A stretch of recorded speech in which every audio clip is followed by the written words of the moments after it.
Saludos cordiales amigos y hermanos. Seguimos examinando las profecías sobre Jesús de Nazaret con el fin de comprobar en la Biblia hebrea si la profecía citada en el Evangelio de Lucas es el cumplimiento de un anuncio predictivo. Para ese fin, el estudio se desarrolla fuera de la confesión religiosa o de la denominación cristiana, mediante un abordaje completamente libre de cualquier dogma o creencia. Siendo así, el marco de referencia de la serie es el mismo que fue empleado en el análisis del Evangelio de Mateo, cuyo resumen es el siguiente. Primero, la Biblia hebrea es un libro sociopolítico, es decir, que no es un libro histórico ni religioso, donde la religión es el instrumento político de su historia. Segundo, las predicciones de los profetas de la Biblia hebrea no poseen credibilidad alguna, porque fueron escritas con el empleo de la narrativa predictiva mucho tiempo después de que sucedieran los hechos relatados en todos los casos. Tercero, el pensamiento de Jesús de Galilea fue desalojar al Imperio Romano, instalar la era mesiánica y asumir el cargo de rey de Israel. Por este sueño, Jesús luchó y murió, y su causa quedó escrita en el madero de su ejecución. Este es Jesús, Rey de los judíos. Cuarto, el Evangelio atribuido a Lucas, escrito en el siglo II, sigue la doctrina establecida por Saulo de Tarso y emplea como fuente básica el Evangelio de Marcos y la fuente Q. Muy bien, dentro de este marco de referencia, el título de esta tercera lección, la penúltima, es Jesús en Espíritu. La profecía que vamos a examinar es la citada en Lucas capítulo 24, versículos 45 al 47. Voy a leer en la versión Reina Valera revisada, edición 1960.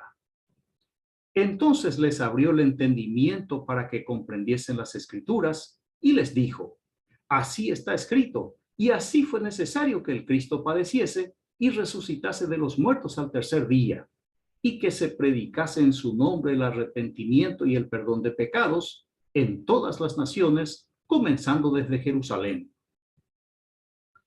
El relato de Lucas arranca en el versículo 36 con la visita inesperada del Jesús resucitado a sus compañeros de milicia. Sus discípulos al verlo se asustaron, pensando que era un espíritu. Y Jesús no pierde la oportunidad de reprochar la incredulidad de su equipo mesiánico, porque este es el objetivo del narrador de la historia, que sus lectores crean, aunque no le hayan visto, y si no creen, el mismo Jesús los condenará al fuego eterno. Luego del jalón de oreja, Jesús les muestra sus manos y pies. Les dice que le toquen para comprobar que no es un espíritu, sino alguien de carne y hueso como cualquier persona. Mientras los discípulos se maravillaban por la manifestación de su líder, Jesús estaba con hambre. Pidió de comer, le trajeron pescado y miel de abeja, y el Galileo se sirvió delante de ellos. Una vez satisfecho, Lucas le hace hablar a Jesús y pone en silencio a los exmiembros del equipo conspirativo ante Roma, los ahora llamados apóstoles del Jesús martirizado. En Lucas capítulo 24, versículo 44 tenemos: y les dijo, estas son las palabras que os hablé, estando aún con vosotros, que era necesario que se cumpliese todo lo que está escrito de mí en la ley de Moisés, en los profetas y en los salmos. El texto es la reinterpretación de su muerte ejecutoria como muerte expiatoria y vicaria, y transformada en una nueva creencia, la fe de la secta judeocristiana, la que más tarde adoptó y adaptó el cristianismo católico romano. Estas palabras nunca habría dicho el Galileo iletrado, ni vivo ni resucitado, porque nunca pasó por su radar religioso, ni fue la misión de su corta y malograda existencia. Y estas son las evidencias de la mentalidad belicista del Nazareno y de su grupo de asalto. Y aquí le doy. Mateo capítulo 10, versículo 34 dice: no penséis que he venido para traer paz a la tierra. No he venido para traer paz, sino espada. No penséis en algo diferente, dice Jesús. No, no penséis. Vine para provocar y ganar la guerra contra Roma, porque no hay otra forma de combatir y batir al invasor y usurpador. Y esta fue la misión del ungido, del Cristo, del Mesías: liberar a su pueblo mediante una acción armada, con la adhesión de la nación entera y la ayuda del ejército de salvación de Yahvé. Con esta meta, antes de ser arrestado, Jesús instruyó a sus compañeros milicianos a que se prepararan para el combate cuerpo a cuerpo, adquiriendo cada uno una daga o sica. Lucas 22:36 dice: y les dijo, pues ahora el que tiene bolsa, tómela, y también la alforja, y el que no tiene espada, venda su capa y compre una. El Galileo no estaba para leer ningún libro sagrado de su religión, sino alistarse para la batalla de proporciones apocalípticas, la que pondría fin al dominio extranjero y daría inicio al periodo mesiánico. Prueba de esa convicción y preparación para la lucha armada, cuando fue apresado, sus compañeros milicianos, quienes ya estaban preparando y esperando la señal de su líder para comenzar el combate, le hicieron casi al unísono la pregunta de rigor: jefe, ¿empezamos a repartir espada o qué? Lucas capítulo 22, versículo 49 dice: viendo los que estaban con él lo que había de acontecer, le dijeron: Señor, ¿heriremos a espada? Inmediatamente Simón Pedro, el santo y primer papa católico, le cortó la oreja al asistente del sumo sacerdote.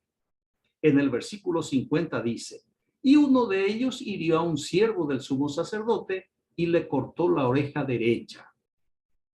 Jesús y su pelotón de asalto no estaban para ser misericordiosos con nadie, no estaban para sanar a los enfermos ni dar vista a los ciegos, sino para herir y matar, y para sacarle los ojos a los romanos, o por lo menos una oreja al primero que se acerque.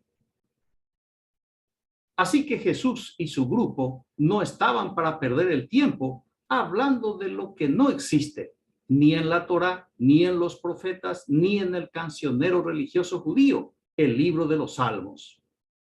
Jesús quería la libertad de su pueblo y con esa esperanza preparó a su equipo para un golpe armado en contra del poder romano.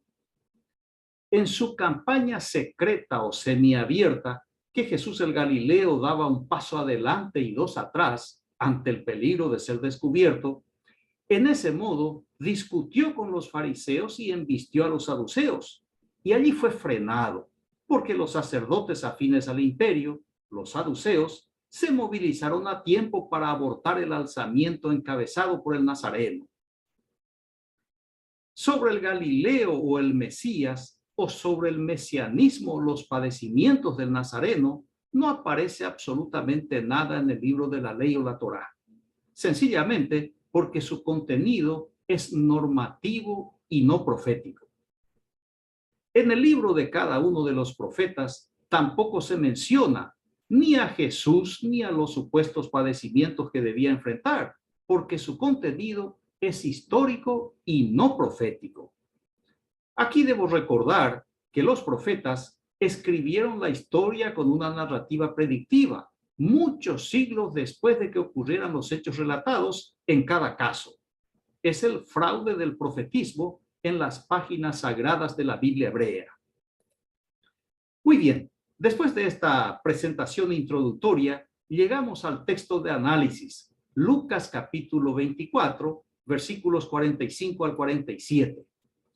Entonces les abrió el entendimiento para que comprendiesen las escrituras y les dijo: así está escrito y así fue necesario que el Cristo padeciese y resucitase de los muertos al tercer día, y que se predicase en su nombre el arrepentimiento y el perdón de pecados en todas las naciones, comenzando desde Jerusalén. Antes de analizar el texto de referencia, le debo advertir que el interés del evangelista es convencernos a usted y a mí del nuevo mensaje que pone en la boca del revolucionario ajusticiado. No pierda de vista que Lucas escribe una propaganda religiosa y no un relato histórico, porque su interés es justamente que nuestra mente y la de todo lector se oriente hacia la nueva fe, reinterpretada y creada sobre la figura del Mesías malogrado. Así Lucas, en el proceso de transformar la historia, sustituye los hechos que condujeron a la ejecución del pretendiente al cargo de Mesías de Israel y lo transforma por una versión piadosa, con una explicación y aplicación religiosa. Lucas está viviendo en el siglo II y sigue las pautas doctrinales generadas por el teólogo judeo-helénico Saulo de Tarso. Les abrió el entendimiento para que comprendiesen las escrituras. El evangelista Lucas actúa como un medium, una persona que contacta con el espíritu de los muertos para consultar sobre alguna cosa o para recibir algún mensaje del más allá. El procedimiento es semejante al de la mujer de Endor, la mediadora entre el rey Saúl y el espíritu de Samuel, el fallecido adivino de Yahvé. Primera de Samuel 28:11 dice: la mujer entonces dijo, ¿a quién te haré venir? Y él respondió, hazme venir a Samuel. Así también Lucas hizo venir al Jesús fallecido para con su espíritu generar un mensaje alineado a su ideología religiosa. El mensaje es el siguiente: el resucitado tiene la llave para entender las escrituras. Por tanto, y según Lucas, para comprender de la forma en que exponen los autores de la Biblia cristiana, el lector necesita del espíritu del difunto, que fue ejecutado por pretender el trono de Israel por la fuerza y en contra de toda ley. El lector entonces, para entender el Nuevo Testamento, necesita indefectiblemente del espíritu de aquel a quien sus seguidores lo resucitaron y en su nombre comenzaron a pregonar una doctrina que el nazareno nunca soñó ni enseñó. Según Lucas, este mensaje de ultratumba comunica que el espíritu del difunto posee la llave para la comprensión de la Biblia cristiana. Y si usted no entiende en la forma en que los autores le presentan, es porque no cuenta con el espíritu del Mesías ajusticiado. Es exactamente igual como operan las religiones de misterios, donde existe un revelador, un canalizador, que es el único agente autorizado para transmitir mensajes a los mortales en nombre de la entidad espiritual. Así también fue el apóstol Pablo, quien en su epístola a las sinagogas de Galacia, los Gálatas, el hombre de Tarso anuncia su propio evangelio, el único, y que no existe otro evangelio. Y si por ventura a alguien del cielo o de la tierra se le ocurre crear otro, por adelantado recibe la maldición de Pablo. Recuerde que Pablo se nombra apóstol de la figura creada por su propia interpretación de la Biblia hebrea y que no le interesa ni las enseñanzas del Galileo ni de sus discípulos. Sin embargo, Pablo emplea su muerte como figura para crear una nueva doctrina, mientras que al Mesías ejecutado lo diviniza y entroniza, lo sienta a la diestra del Dios Yahvé y le otorga poderes de redención y de condenación eterna. Ahora bien, con un par de preguntas sobre la idea de Lucas, podemos reafirmar que no se corresponden con la misión de Jesús de Galilea. Primero, ¿por qué no les explicó las escrituras estando vivo? Porque eso no es importante para efectuar el golpe contra los romanos.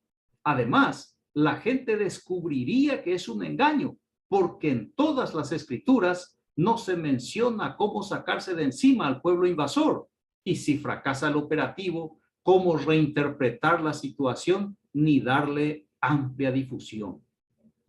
Segundo, ¿qué sentido tiene entender las escrituras si el Mesías está muerto? Ninguna. Sin embargo, con esta nueva comprensión de las escrituras, lo que se pretende es solapar el fracaso mesiánico y la demora de la restauración de la nación de Israel. Comprender las escrituras es lo más fácil, Lo difícil es armonizar los hechos ocurridos con los relatados. Les dijo además, así está escrito y así fue necesario que el Cristo padeciese. La pregunta es, ¿dónde está escrito? Y la respuesta, en ningún lugar de la Biblia hebrea, como ya fue comprobado en el estudio anterior.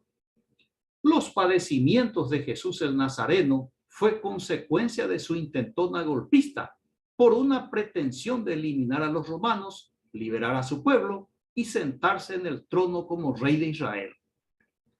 A pesar de esta verdad incuestionable, cabe recordar que los evangelios repiten una y otra vez este mensaje como si fuera un mantra, con el objetivo de que se aloje en la mente del lector y que acepte la afirmación por ser divina sin dudar, sin razonar y sin verificar. En toda la Biblia, la hebrea y la cristiana, cuando alguna información se repite continua e insistentemente, es porque pretende ocultar la realidad. La verdad no se necesita repetir. En cambio, la mentira debe ser mencionada continua y sistemáticamente, así como está en la Biblia hebrea y en la cristiana.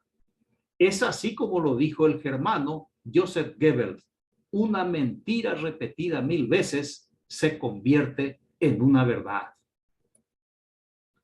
Jesús les dijo además, así está escrito y así fue necesario que el Cristo resucitase de los muertos al tercer día.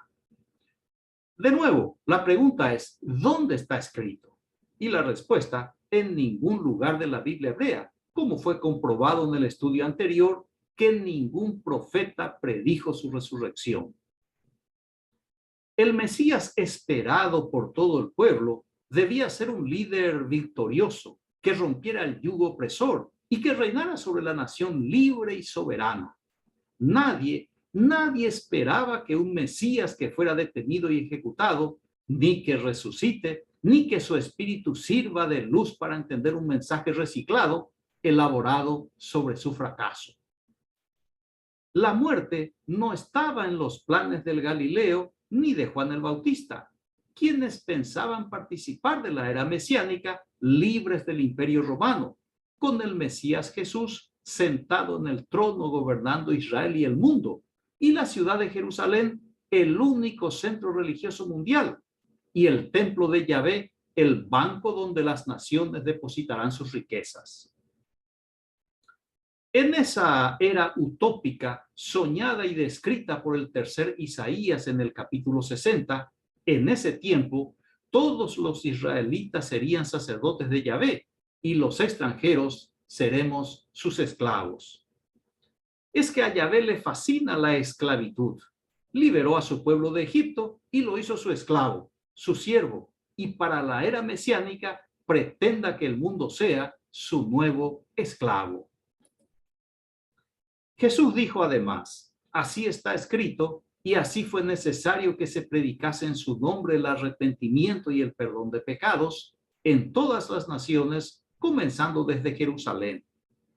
De nuevo, la pregunta es, ¿dónde está escrito? Y la respuesta, como siempre, en ningún lugar de la Biblia hebrea, como fue comprobado en el estudio anterior, que el perdón de pecados se obtiene en el día de la expiación, en la fiesta del Yom Kippur, la fiesta del perdón anual del Dios Yahvé a su pueblo elegido. Por esta causa, la fiesta de Yom Kippur es la fecha más importante en el calendario religioso judío. La doctrina del pecado y del sacrificio animal sustitutivo fue implementado recién en el siglo V a.C. por los sacerdotes de Jerusalén que regresaron del cautiverio persa. Fueron los sacerdotes posexílicos quienes ingeniosamente fabricaron el pecado y así vender los animales exhibidos y ofertados en el templo para aplacar la ira de la deidad furiosa. Fue una operación económica que enriquecía las arcas del templo y a los sacerdotes de Yahvé, mientras que el beneficio del devoto es intangible y solo opera en el área de la conciencia. Por otro lado, es un tema religioso que compete exclusivamente al pueblo judío y no al mundo entero como pretende Lucas. Yahvé es el Dios de Judá y no del mundo. Además, si no puede guiar y proteger a su propio pueblo, sería otra ilusión pensar que gobernaría el universo. Finalmente, queda demostrado que el mensaje que Lucas pone en boca del desaparecido Galileo no fue necesario, debido a las normas religiosas existentes y vigentes en Israel. Jesús de Nazaret, como buen judío, nunca predicó algo diferente a la ley mosaica. Además, su misión existencial fue liberar a su pueblo de los romanos y no de sus pecados. Por tanto, el evangelista Lucas no es veraz al poner en boca del nazareno algo que nunca hubiera afirmado estando vivo, porque el religioso e iletrado Jesús de Galilea estaba listo para liberar a su pueblo y no a convencer a la gente sobre predicciones inexistentes. Muy bien, concluyo esta exposición con la máxima del dramaturgo y pensador alemán Gotthold Ephraim Lessing. Ambos se dañan a sí mismos, el que promete demasiado y el que espera demasiado. Reitero, ambos se dañan a sí mismos, el que promete demasiado y el que espera demasiado. Agradezco su amable atención, reciba un fraterno abrazo y hasta el próximo estudio. Gracias.